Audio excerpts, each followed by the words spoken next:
क्या है आयुर्वेद? आपके किचन में रखे हुए कुछ गरम मसाले, या धोती कुर्ता और तिलक लगाकर पेड़ के नीचे दवाइयां बांटता हुआ कोई झोला छाप डॉक्टर, या आयुर्वेद के नाम पे सड़क के किनारे तंबू लगाकर दवाइयां बांटता हुआ एक पाखंडी, या बिना रिसर्च के लिखी गई कोई देहाती किताब?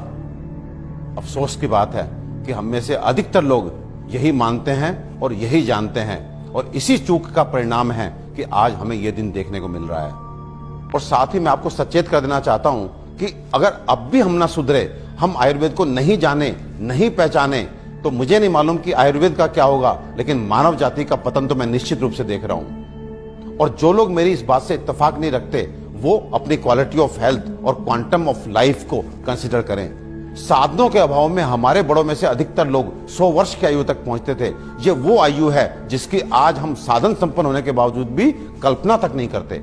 और मैं एक बार आपसे पूछना चाहता हूं कि ये जो मॉडर्न साइंस है, ये किस तरह का इलाज कर रही है?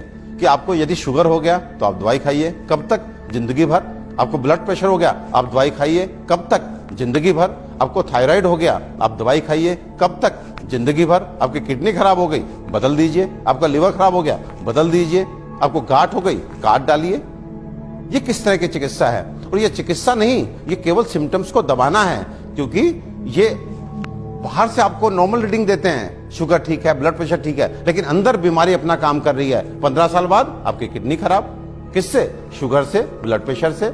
आज का नर्वस सिस्टम खराब, आपकी आंखें खराब, आपको ये कॉम्प्लिकेशन, आपको ये कॉम्प्लिकेशन। तो ये इलाज है या एलोपैथ का काला पर्दा? अपने 20 साल के क्लिनिकल एक्सपीरियंस से आपको बता देना चाहता हूं, ये जो आयुर्वेद विज्ञान है, ये समुद्र से भी गहरा, हिमालय से भी ऊंचा ऐसा जीवन का विज्ञान है जो आपके शरीर में और मन में किसी भी अवांछित परिवर्तन के बारे में आपको न केवल जानकारी देता है, बल्कि उसे जड़ से मिटाने के लिए पुख्ता इलाज भी देता है। और मुझे एक बात समझ में नहीं आती, आप ऐसे विज्ञान को क्यों नहीं जानना चाहते जो आपको कभी शुगर, ब्लड प्रेशर, थायराइड और अनेक तरह की प्रॉब्लम्स आने ही ना दे। और यदि दुर्भाग्य से आ गई, आपके जेनेटिक कॉम्पोजिशन इस तरह का है कि आपको ये बीमारियां लग जाती हैं, तो इनसे कैसे आप बचे रहें और कैसे आप ठीक हो सकते हैं, इसके बारे में भी पुख्ता जानकारी दे।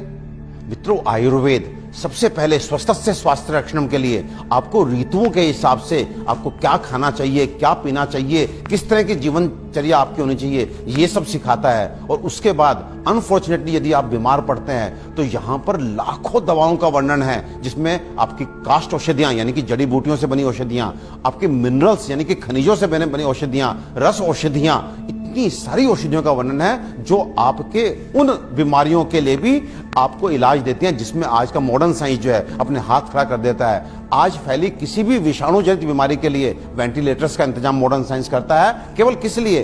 इसलिए कि वो तब तक आपको जीवित रख सके जब तक वायरस अपने आप आपको छोड़ के नहीं चला जाता। तो ये किस तरह का इलाज है? जबकि आयुर्वेदिक औषधियां ऐसी हैं जो सीधे जाके वायरस को मार के आपको बीमारी से बाहर लेके आती हैं, आपको मौत से मुंह के बाहर लेकर के आती हैं। तो दोस्तों, विश्वास कीजिए, अपने आयुर्वेद को मान दीजिए, सम्मान दीजिए, जानिए, पहचानिए, अपनाइए और अपने जीवन को, अपनी हेल्थ को अच्छा कीजिए। आयुर्वेद का इलाज ना तो धीमा है और ना ही लंबा, बल्कि यह रोगों को जड़ से खत्म करता है। आधुनिक सर्जरी दुनिया को आयुर्वेद की ही देन है। आचार्य सुश्रुत को सारा संसार निर्विवादित रूप से शल्य चिकित्सा का जनक मानता है। आयुर्वेद में उन बीमारियों की भी सफल चिकित्सा हो सकती है जिन्हें आधुनिक चिकित्सा विज्ञान लाइलाज मानकर आजीवन रोगी को दवाएं खिलाता रहता है। आयुर्वेद आपके और आपके बच्चों के लिए सुरक्षित है। आयुर्वेद अपनाएं और रोग मुक्त जीवन पाएं।